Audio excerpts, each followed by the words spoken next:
오늘 본문에 있는 이 말씀을 가지고 하나님의 심판과 회복 사이라는 제목으로 하나님의 말씀을 증거하도록 하겠습니다. 제가 계속해서 사무엘 하에 있는 말씀을 강의하면서 무엇과 무엇 사이, 영어로 이제 between A and B, A와 B 사이, 다 영어 한 번씩 다 외우셨죠?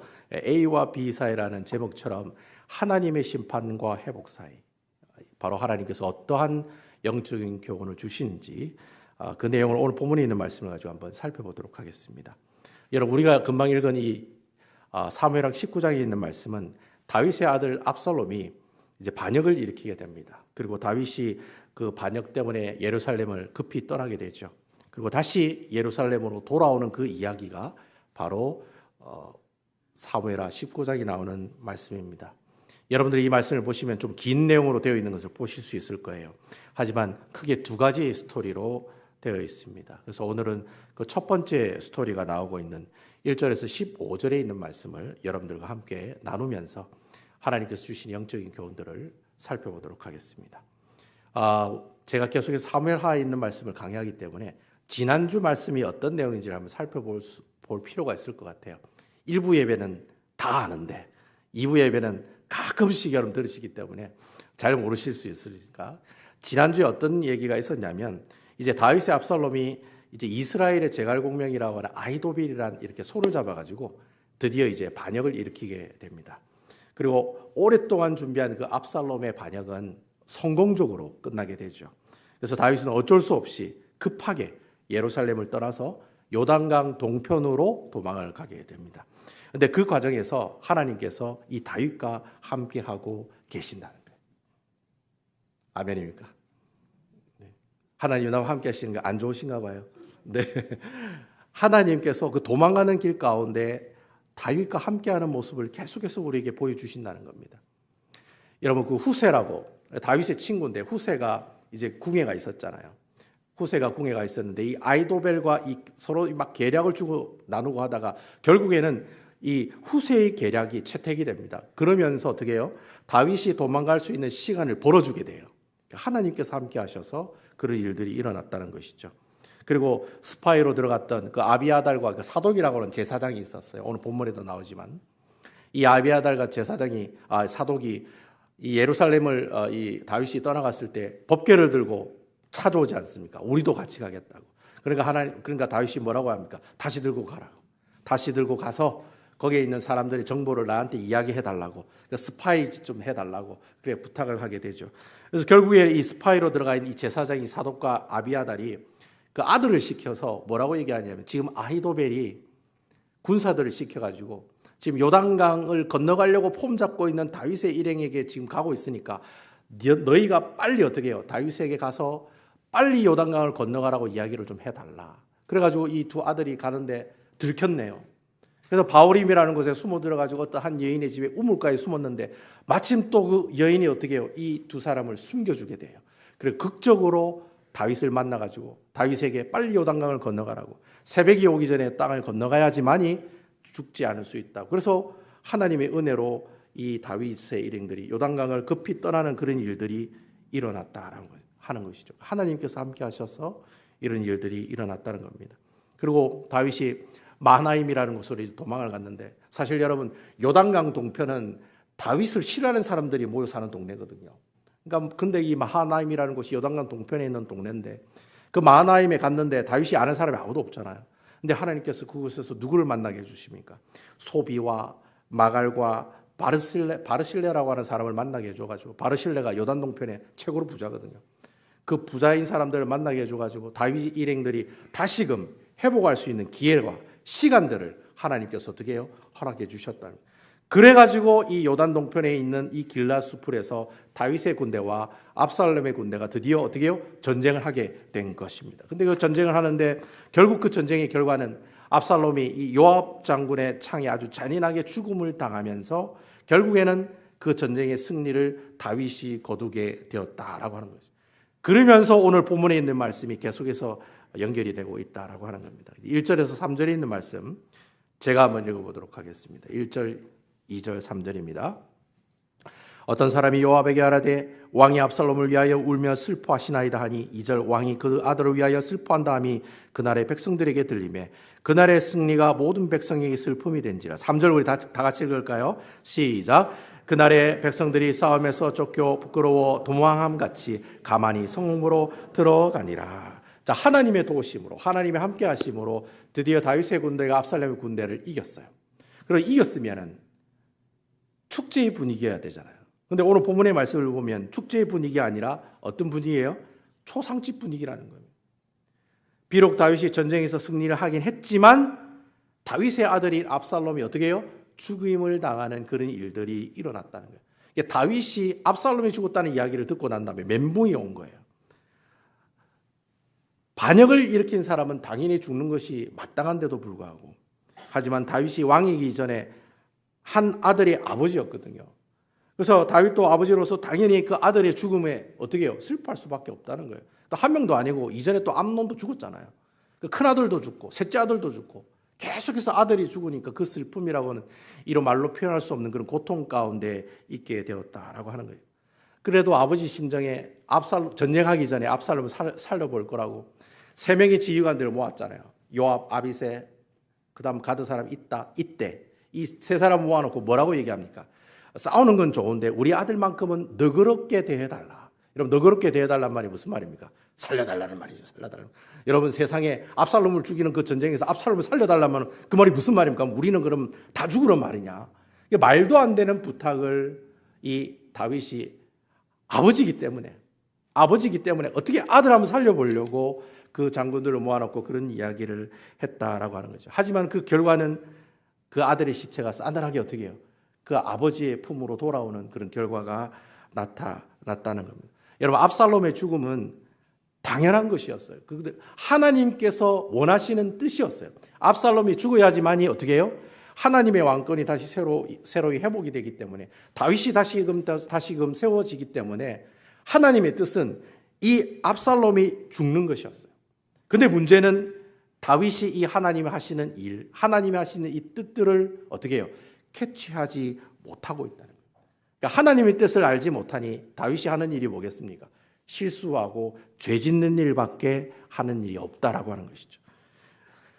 다윗이 이렇게 여러 가지로 자기 아들이 죽은 것에 대해서 슬퍼하고 있는 이 행동들을 하나님께서 어떻게 기뻐하지 않으시니까 결국 하나님께서 기뻐하지 않는 이 다윗의 모습들을 보고 어떻게 해요?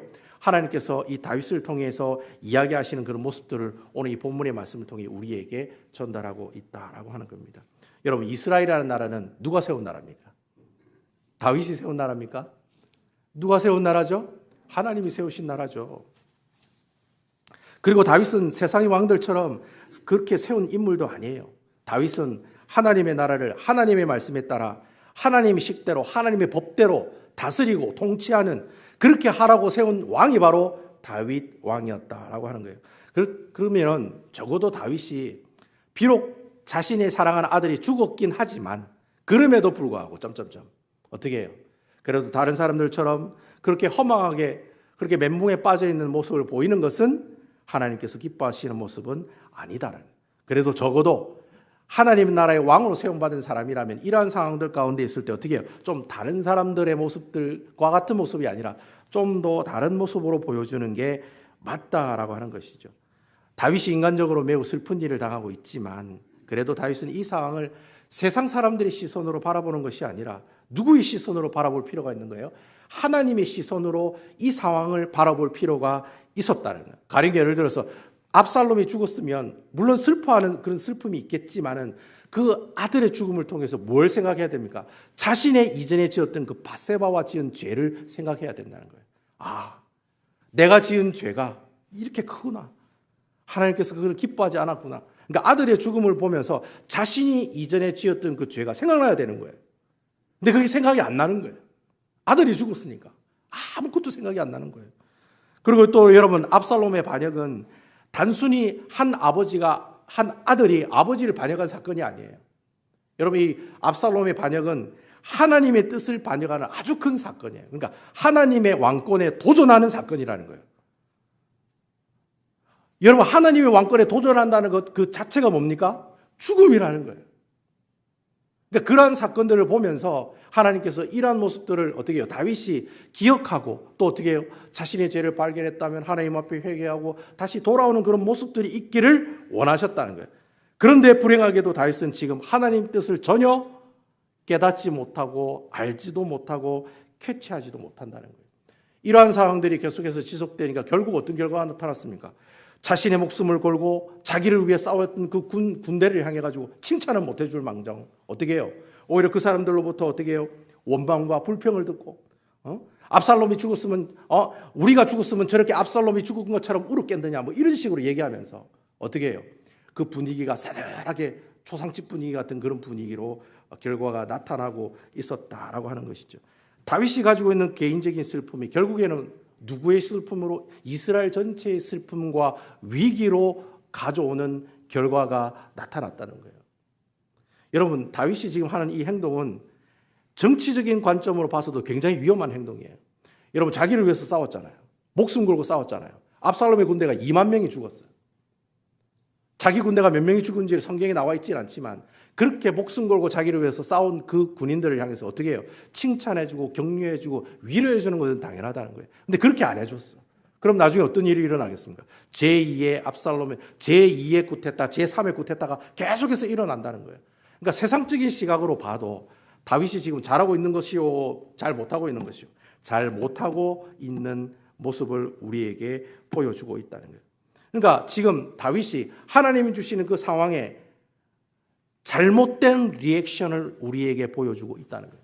그러니까 하나님께서 원하시는 리액션은 그게 아닌데 다윗은 지금 하나님께서 주시는 그 상황을 가지고 어떻게 해요? 오직 자신의 시선으로만 자기의 죽은 아들만 바라보고 하나님의 뜻은 전혀 생각하지 못하는 그런 잘못된 리액션을 보여주고 있다라고 하는 겁니다. 제가 여러분들에게 항상 구약 성경에 있는 말씀을 설교할 때마다 제가 늘 여러분들에게 이야기하고 말씀드리는 게 있습니다. 그게 뭡니까, 여러분? 우리가 구약 성경을 읽고 성경을 볼 때마다 항상 무슨 안경을 끼고 봐야 된다고 그랬습니까? 샤넬, 루이빗 그 시기? 뭐 그 안경 끼고 제가 성경 보라고 했나요? 그거 끼고 보면 더 은혜가 충만한지 모르겠지만 무슨 안경을 끼고 보라고 그랬습니까? 하나님의 언약과 하나님의 나라로 이 두 렌즈로 된 안경을 끼고 봐야지만이 하나님의 귀한 말씀들을 어떻게 해요? 잘 이해할 수 있다라고 말씀을 드려요. 제가 침이 마르도록 제가 일부 예배 때 늘 하는 얘기가 오늘 귀한 말씀 절대 그냥 눈으로 보시면 안 되고 하나님의 언약과 하나님의 나라의 안경으로 된 그 두 렌즈로 된 안경을 끼고 이 말씀을 봐야 됩니다. 그래야지만이 하나님의 뜻을 캐치할 수 있다고 제가 늘 이야기하거든요. 오늘 말씀도 마찬가지예요. 지금 여러분 다윗이 잘못된 하나님의 리액션으로 어떻게 해요? 실수하고 범죄하는 모습들을 보고 있는데 그럼 우리가 하나님께서 주신 그 안경을 끼고 언약이라는 안경 그리고 하나님 나라라고 하는 이 두 렌즈로 된 안경을 가지고 다윗의 실수들을 한번 바라보자는 거예요. 도대체 어떤 실수를 지었길래 하나님께서 다윗의 행동을 기뻐하지 않느냐 한번 바라보자는 거예요. 그래서 여러분 우리가 오늘 본문에 있는 말씀도 동일하게 언약과 하나님 나라라고 하는 두 렌즈로 된 안경을 가지고 다윗의 실수를 바라보자는 이 그런 눈으로 다윗의 실수를 바라보게 되면 결국에는 어떻게 해요? 하나님께서 다윗에게 주시고자 하는 영적인 교훈이 무엇인지를 알 수가 있겠죠. 그리고 그 당시 이 글을 읽는 독자들도 다윗이 왜 이런 반응을 보인 이유가 이런 실수를 한 이유가 이것 때문에 이런 실수를 했구나. 나도 이런 실수를 절대 하면 안 되겠구나. 그런 생각을 그 시대 사람들도 했을 것이고 오늘날 우리가 이 말씀을 보는 여러분들에게도 내가 이런 상황이 있을 때 이런 눈으로 이렇게 바라보는 모습이 필요하겠구나 라는 그런 깨달음을 오늘 이 말씀을 통해서 여러분들이 알아갈 수가 있다라고 하는. 그럼 오늘 지금 다윗이 잘못된 리액션과 그리고 그것으로 인해서 일어나는 실수와 그 범죄를 하나님의 나라와 하나님의 언약이라고 하는 렌즈로 된 안경을 볼 때 그 다윗의 첫 번째 실수는 뭐냐?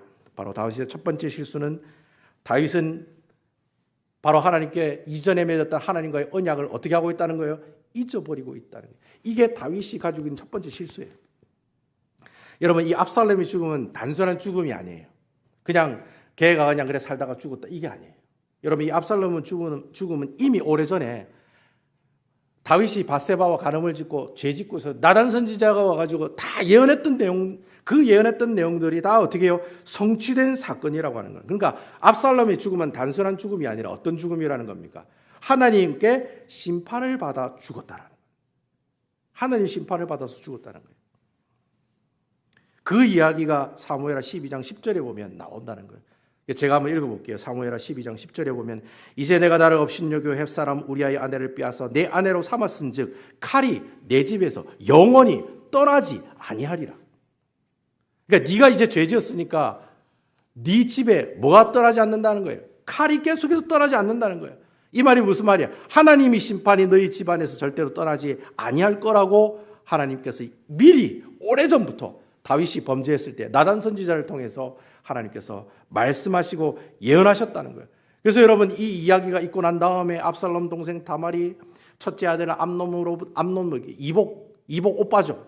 첫째 아들 암논으로부터 성폭행을 당하는 사건이 일어나고 그 다말의 친오빠가 압살롬이잖아요. 그 압살롬이 그거 항상 몇 년 동안 기억하고 있다가 나중에 기회돼 가지고 되게 압살롬이 암논을 죽이는 사건이 일어나고 그리고 또 이 압살롬은 더 나가서는 아버지를 죽이고 왕권을 차지하기 위해서 쿠데타를 일으키고 그리고 여러분 그 전쟁의 결과로 결국 자기의 군대 2만 명이 죽임을 당하는 그런 일이 일어나고 그리고 결국에는 자기 자신은 어떻게 돼요?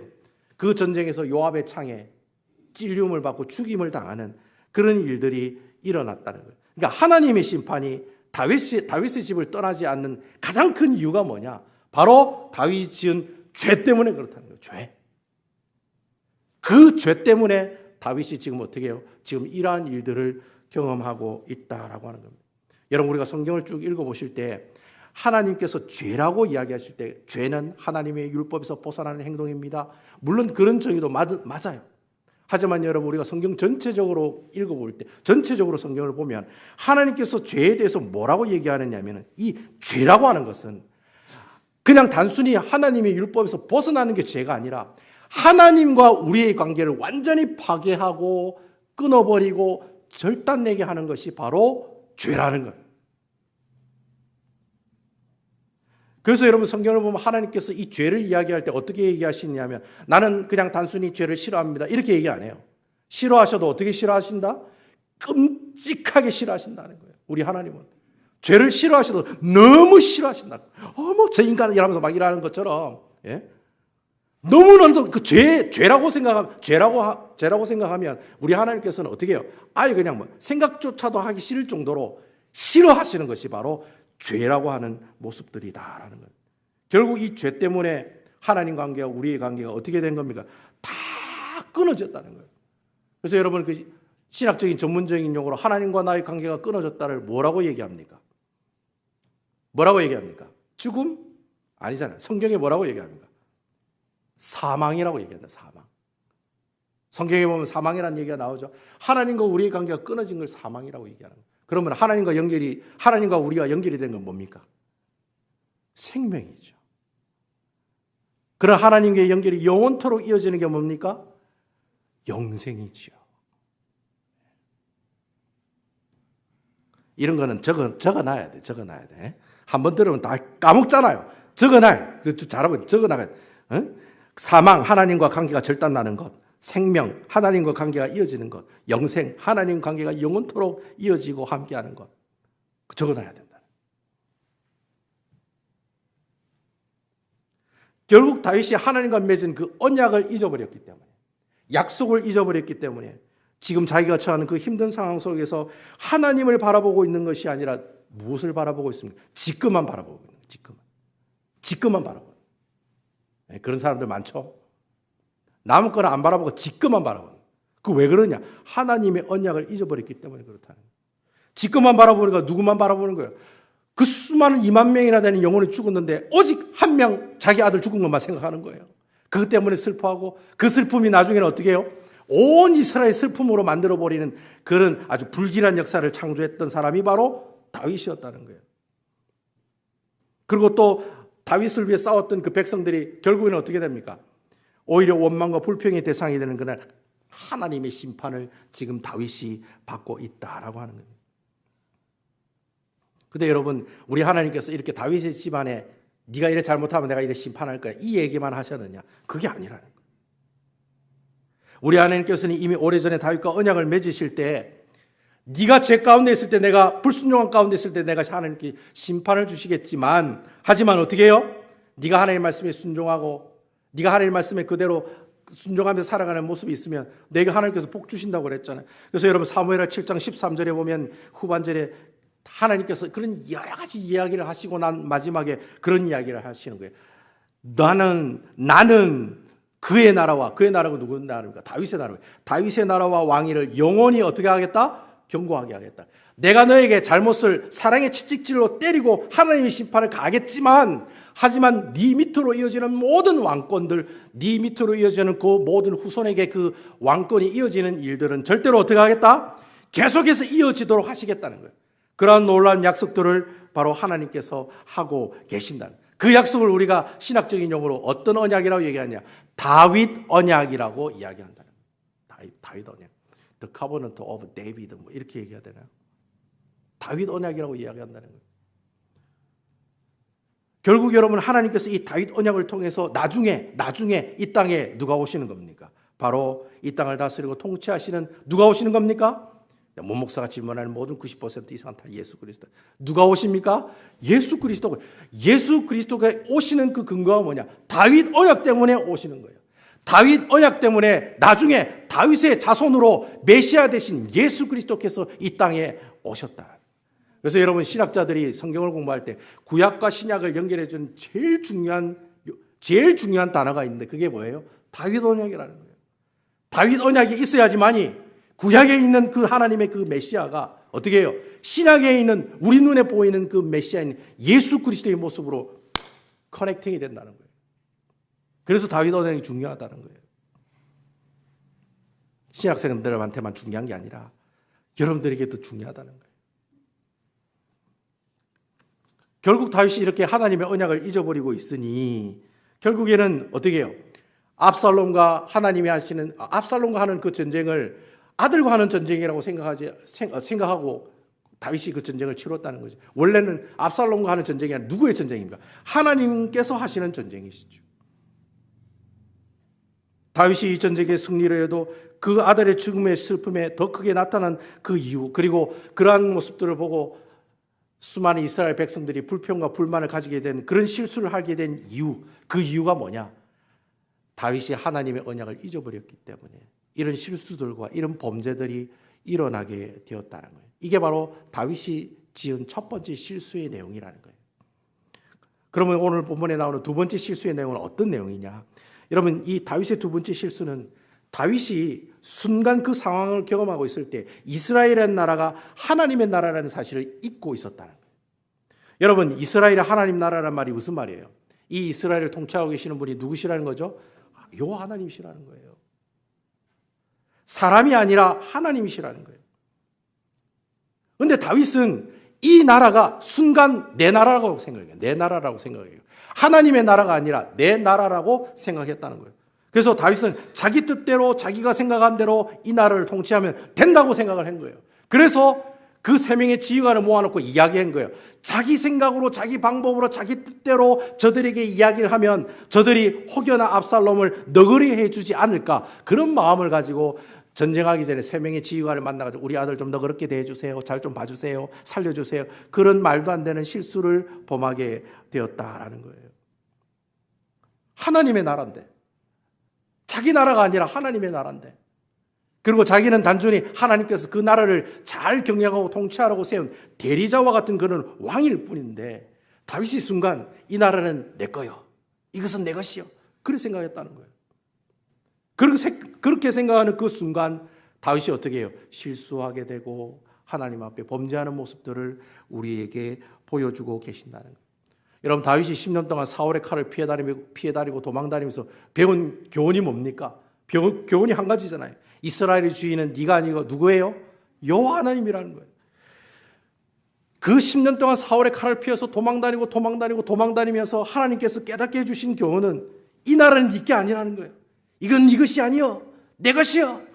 그 이야기를 어떻게 해요? 산전수전 공중전 다 겪으면서 몸빵으로 깨닫게 해주신 그 영적인 교훈이 바로 그거예요. 다윗아, 이 나라는 네게 아니다. 내 거라는 거예요. 고로 너는 어떻게 내 말에 순종하며 하나님께서 주시는 하나님 식대로, 하나님 법대로, 하나님 말씀대로 통치해야 돼. 그래야 하나님께서 기뻐하시는 나라를 어떻게 해요?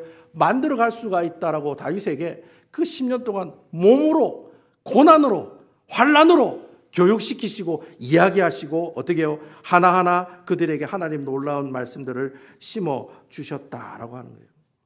결국 이렇게 다윗이 이렇게 하나님 앞에 실수했던 그 놀라운 이 일들을 통해서 결국 어떻게 해요?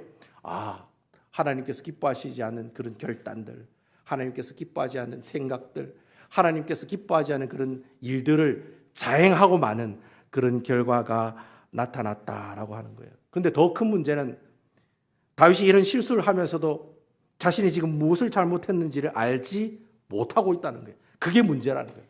우리가 다윗의 언약과 하나님 나라라는 안경을 가지고 다윗의 실수를 보면 야, 나 하나님 언약 잊어버리고 네 나라가 네 거라고 생각했기 때문에 이렇게 실수한 거야 라고 이야기할 수 있지만 지금 다윗은 지금 제가 그렇게 이야기하고 있지만 다윗은 제가 얘기하고 있는 이 내용을 전혀 알지도 못하고 깨닫지도 못하고 있는 상태다라고 하는 겁니다.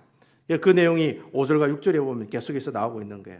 자, 우리 5절과 6절에 있는 말씀을 제가 5절 읽고 여러분들 6절을 한번 읽어보도록 하겠습니다. 5절입니다. 요압이 집에 들어가서 왕께 말씀드리되 왕께서 오늘 왕의 생명과 왕의 자녀와 생명과 처첩과 비빈들의 생명을 구원한 모든 부하들의 얼굴을 부끄럽게 하시니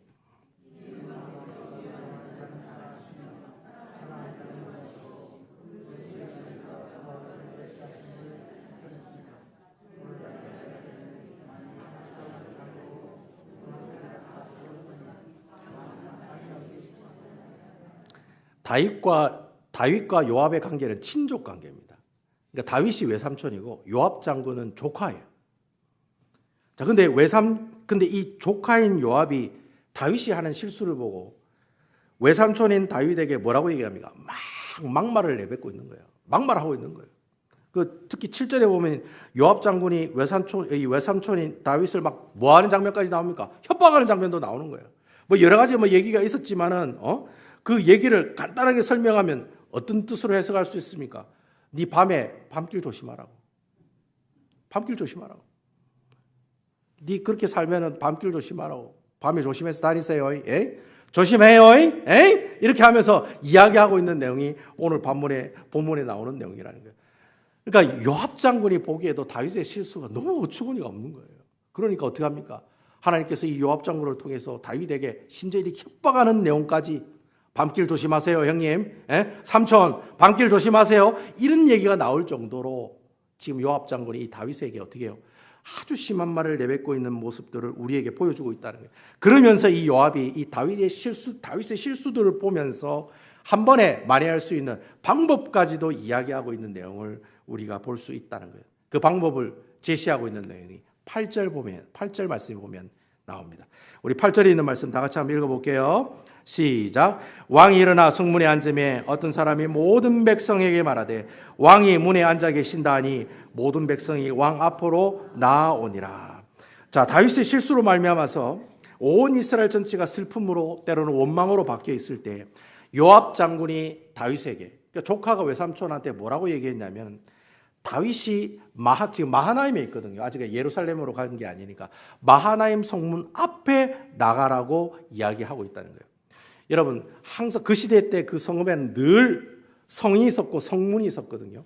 근데 그 성문에는 누가 있느냐면 그 나라의 재판관이나 아니면 왕이 늘 상주에 있으면서 이스라엘 백성들이 어떻게 해요? 자신의 문제를 가지고 오면 왕이 그 얘기를 듣고 해결해주고 재판해주고 그 일을 하는 사람이 누구냐면 바로 왕이 하는 일이었다는 거예요. 그러니까 마하나임 성문 앞으로 가라고 이야기한 이유가 바로 요압 장군은 다윗이 뭘 하기를 원했냐면 다시금 네가 가지고 있었던 그 왕의 직분을 어떻게 해요? 다시 회복하라는 거예요. 그 성문 앞에 가서 그 일을 하면서 회복하라고 지금 이 조카가 외삼촌에게 그렇게 협박하면서 그런 방법들을 하나하나 우리에게 제시해 나가고 있다라고 하는 거예요. 그러니까 사실 여러분, 이 압살롬도 구테타 하기 전에 4년 동안 예루살렘 성 앞에서 뭐 했습니까? 이거 했거든요. 이거 하면서 성경에 보면 뭐라고 되어 있습니까? 압살롬이 이스라엘 사람들의 마음을 훔쳤다. 그렇게 성경은 표현하고 있는 거예요. 그러니까 압살롬도 예루살렘 성 앞에서 4년 동안, 원래 그게 누가 하는 일이에요? 다윗이 해야 할 일이거든요. 다윗이 왕으로서 왕직은 수행하지 않고 탱자 놀고 있다가 결국에는 그 압살롬이 어떻게 해요? 대신 그 성문 앞에 나가가지고 이스라엘 백성들의 마음을 막 훔쳐 나가는 그런 모습들을 보였던 것처럼, 지금 다윗 왕이 지금 이렇게 다윗의 실수로 말미암아 이렇게 하나님의 심판을 받고 있는 어려운 상황 가운데 있는 이것을 어떻게 이겨나가느냐. 요압 장군은 생각한 거예요. 그냥 마하나임 성문 앞에 나가서 어떻게 해요? 이전에 네가 하던 일을 다시 회복하라. 그 얘기를 오늘 본문의 말씀을 통해서 우리에게 하고 있다는 거예요. 이걸 이제 경상도 사투리로 이야기하면 아까맨키로 알아요. 여러분 아까맨키로 알아요? 아까맨키로 처음으로 다시 돌아가. 처음으로 그대로 돌아가. 이렇게 아까맨키로예요. 일본 말이 아니에요, 여러분. 한국말이에요. 경상 컨트리 랭귀지예요. 그러니까 아까맨키로 하라는 거예요. 네가 옛날에 왕으로서 했던 그 일 했던 것처럼 똑같이 다시 하라는 거예요. 그 일을 오늘 이 요압 장군을 통해서 하나님께서 우리에게 보여주고 계신다. 여기서 하나님께서 우리에게 주신 영적인 인사이트가 바로 이거예요. 우리 하나님께서는 어떠한 사람을 회복시키실 때 뭐 대단한 선지자를 만나게 해주시다든, 뭐 대단한 목사님, 권사님, 장로님, 이런 사람을 만나게 하셔가지고 그 사람을 또 회복시키기도 하시지만, 우리 하나님께서는 어떻게 해요? 그런 대단한 사람들을 통해서 회복시키는 방법도 있긴 하지만, 오늘 성경에 보니까 여러분 이 요압이라는 사람은 어떤 사람이에요? 아주 네 가지가 없는 사람이거든요. 싸가지가 없는 사람이에요. 여러분 요압 장군을 보면 여기 붙었다가 저기 붙었다가, 나중에 요압 장군이 다윗을 이제 배반하고 나중에 솔로몬이 나중에 요압 장군을 죽이거든요. 다윗이 얼마나 요압을 미워했으면 솔로몬한테 죽을 때 그래 유언 남기잖아요. 요압을 절대로 남겨두지 마라. 꼭 죽여라. 그 정도로 이 요압은 굉장히 네 가지가 없는 사람이었어요. 근데 하나님께서 정말 신앙이 좋은 사람이나 좋은 선지자를 통해서 다윗을 회복시켜 나가는 것이 아니라 어떤 사람을 통해서 회복시켜 나가면 아주 평범하고 아주 네 가지가 없고, 이 사람은 전혀 하나님께서 기뻐하지 않는 사람이다라는 그 사람을 사용하셔서 다윗을 조금씩 어떻게 하신다는 겁니까? 회복하는 그런 모습들을 우리에게 보여주고 계신다는 거예요. 저는 다윗이 그 조카가 삼촌 마하나임 성문 앞에 좀 나가가지고 옛날에 왕이 하던 일 좀 해요 라고 얘기했을 때, 저는 다윗이 아주 흔쾌한 마음을 가지고 그 성문 앞에 나가지 않았다고 생각해요. 꾸역꾸역 나갔을 거예요. 어쩔 수 없이. 야가 밤길 조심하세요 형님 이래 얘기하니까 무서워가지고 어떻게 해요? 어쩔 수 없이 나갔다는 거. 어쩔 수 없이. 나는 가기 싫은데, 나는 마하나임 성문 앞에 나가서 내가 할 수 있는 그 왕의 직분을 수행하기 싫은데 어쩔 수 없이 나가라고 그렇게 얘기하니까 어쩔 수 없이 어떻게 해요? 기쁜 마음을 가지고 나간 게 아니라 억지로 마음을 가지고 어떻게 해요? 그 협박에 못 이겨가지고 어쩔 수 없이 다윗이 그 마하나임 성문 앞에 나가게 했다는 거예요. 근데 여러분, 다윗이 그 마하나임 성문 앞에서 꿋꿋하게 그 자리를 지키고 있을 때 어떤 일들이 일어났습니까? 이스라엘 백성들이 막 오는 거예요. 자기의 문제를 가지고. 근데 그 문제를 하나하나 해결해 나가면서 결국에는 어떻게 해요? 바로 이 다윗을 조금씩 회복해 나가게 하시더라는 거예요. 그러니까 여러분, 다윗은 진짜 하기 싫은 일들을 억지로 하고 있는데, 그 진짜 하기 싫은 그 억지로 하는 그 마음, 근데 그 마음이 어떻게 해요? 마하나임 성문 앞에 가서 그냥 버티고 앉아 있어야지라는 그 마음밖에 없거든요. 근데 다윗이 그런 마음 가지고 마하나임 성문 앞에 있었을 때 하나님의 놀라운 역사가 시작되었다는 거예요. 할렐루야. 버티고 있을 때 하나님이 일하시기 시작했다는 거예요. 버티고 있을 때. 나는 진짜 여기 하기 싫은데, 일을 하기 싫은데. 근데 버티고 있을 때, 그때 하나님께서 일하시기 시작하셨다. 이게 굉장히 중요한 말씀이에요. 여러분, 오늘 이 사건이 이후로 9절 이후에 있는 말씀을 보세요. 다윗이 예루살렘으로 돌아가는 이야기를 쭉 적어놨거든요. 여러분 그 얘기 한번 보세요. 하나님께서 순간순간 하나님께서 다윗을 터치하시고 간섭하시고 만날 사람 다 만나게 해주시고 떠나게 할 사람 다 떠나게 하시고 어떻게 해요? 하나님께서 그 예루살렘으로 돌아가는 다윗의 길을 함께 하시고 동행하는 역사가 나타나더라는 거예요. 언제부터 그 일이 시작된 거예요? 내가 하기 싫어가지고 버티고 하나님 성문 앞에 있는 그 순간부터 하나님의 그런 놀라운 역사가 시작되었다.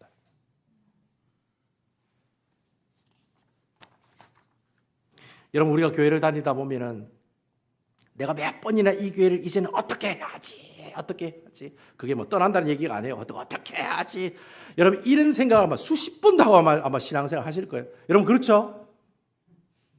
여기 계시는 분은 다 성령 충만으로 계속 신앙생활 하시는 것 같아요. 아니잖아요 여러분. 신앙생활 하다 보면 내가 이걸 뭐 어떻게 엎어야 돼 안 엎어야 돼 이런 고민과 그런 어떤 좌절과 실망 가운데서 어떻게 신앙생활하는 모습들이 있잖아요. 특히 여러분 우리 남부교회 우리 구역장님들 이맘때가 되면 지금 이달이 되면 늘 가슴에 품고 있는 그런 마음이 있어요. 어떤 마음입니까? 이제부터 다시는 절대로 구역장을 하지 않으리. 절대로 하지 않으리. 이 8월달이 구역장님한테는 이 8월달이 정말 결정적인 순간이에요. 여기서 내가 말 한번 잘못하면 1년 동안 또 가는 거예요. 그런데 내가 여기서 그냥 딱 끊으면 그때부터 또 그러니까 여러분 이 8월달에 우리 구역장님들이 수많은 고민과 수많은 외유와 협박을 받는 거예요. 뭐 목사님이 계속 하라 하더라, 뭐 계속 이래 해야 된다 하더라 이러면서 어떻게 해요? 계속 그 구역장님들의 마음을 어떻게 심승생숭거리게 하신다는 거예요. 왜 친교는 그래 2달 만에 한 번씩 돌아오는데 왜 그래 빨리 돌아오는지.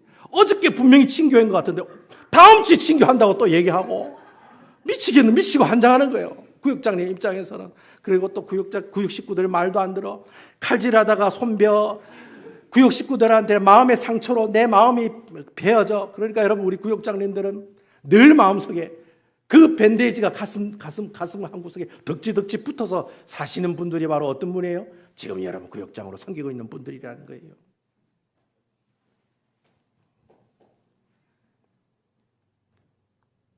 근데 여러분 우리가 신앙생활 하다가 너무 힘들고 너무 괴롭고 너무 고통스러울 때 우리는 어떻게 해야 됩니까?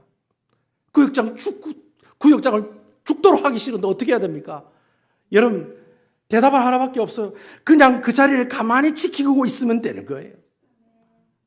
아무것도 하지 말고 아무 말도 하지 말고 그냥 가만히 지키고 있으면 되는 거예요. 내가 이거 하려고도 하지 말고 내가 저거 하려고도 하지 말고 그냥 그 자리를 그대로 고수하고 지키면 되는 거예요. 내가 그냥 그 자리에 그대로 버티고 있으면 그때 어떻게 해요? 하나님의 시간이 돌아오는 겁니다. 할렐루야. 그때 하나님이 일하시는 거예요. 주님 나 이거 못하겠습니다. 진짜 버리고 싶습니다. 내놓고 싶습니다.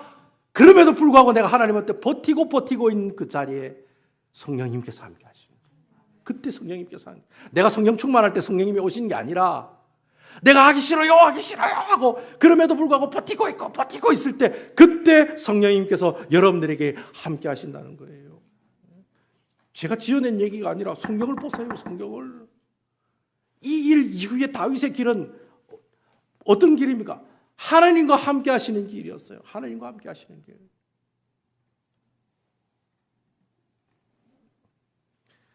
여러분 하나님의 심판과 회복 사이에 무엇이 있었습니까? 다윗이 자신의 실수로 하나님의 심판 가운데 있을 때 다윗이 할 수 있는 일은 하기 싫은데 그런데 그 성문 앞에 버티고 있었던 거예요. 바로 그렇게 버티고 있었을 때 하나님의 심판과 회복 사이에 그가 버티고 있었을 때 하나님께서는 다윗에게 회복할 수 있는 귀한 기회들을 허락해 주셨다는 거예요. 저는 개인적으로 우리 남부교회 담임 목사님한테 배운 게 한 가지 있습니다. 그게 뭐냐면 버티는 거예요. 버티는 거. 우리 목사님은 충청도 분이시기 때문에 버티는 게 티가 안 나요. 고수예요, 고수. 근데 저는 경상도 사람이기 때문에 얼굴에 다 표가 나. 문 목사가 지금 버티고 있고 자아가 열받았고 삐졌고 저 상태가 심상치 않다는 건 제 얼굴과 말투와 모든 신경을 다 집중해서 보면 다 대본에 다 알아요. 자아가 지금 상태가 안 좋다. 다 알아요.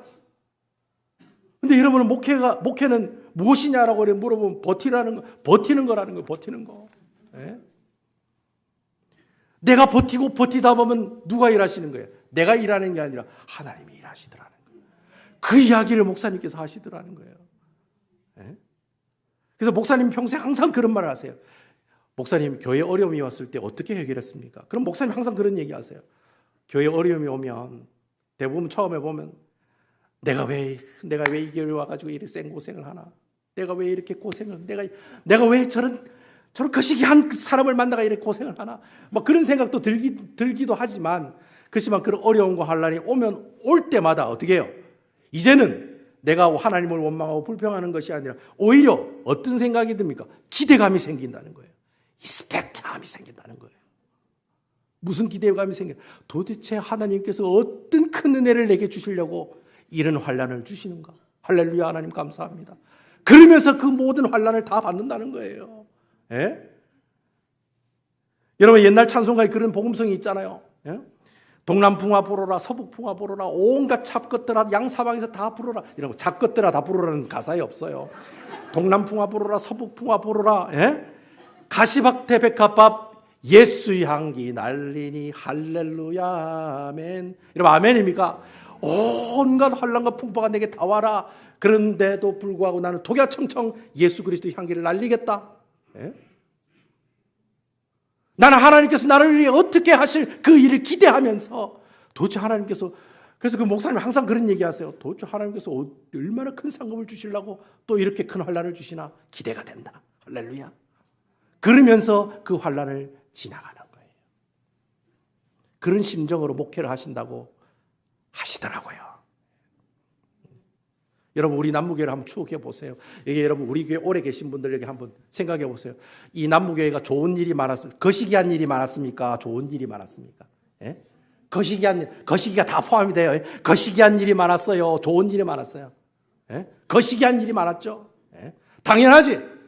여러분, 이 남부교회가 거시기한 일이 훨씬 더 많았잖아요. 그럼에도 불구하고 이 남부교회가 그 거시기한 일을 당하면서도 어떻게 해요? 버티고 여러분들이 버티고 앉아있다 보니까 어느 순간에 하나님이 다 하셨네요. 할렐루야. 하나님이 다 하셨네요. 버티다 안 되니까 좀 더 좋은 교회를 가야지. 이게 아니에요. 버티고 끝까지 버티는 거예요. 그러다 보니까 어떻게 해요? 하나님께서 일하시는 모습을 내 눈으로 직접 목도하더라는 거예요. 할렐루야. 여기 계신 분들 다 살아있는 간증자들이잖아요. 하나님께서 이 교회 망하게 했습니까? 아니잖아요. 버티고 있으니까. 여러분들이 돈이 몇백만 불 있어가지고 그 문제를 해결했습니까? 아니잖아요. 버티고 있으니까. 그때부터 하나님이 일하시는 게, 됐다, 니는 가만히 있어라. 니 계속 버티고 있어라. 니 계속 그냥 엉덩이 그냥 앉아가지고 그냥 가만히 있어라. 모든 일은 누가 할게? 내가 할게. 그래서 하나님께서 이 교회를 이끌어오고 계신다. 버티고 있을 때 하나님께서 일하신다는 거예요. 여러분, 버틴다는 게 뭐 특별한 것이 아니에요.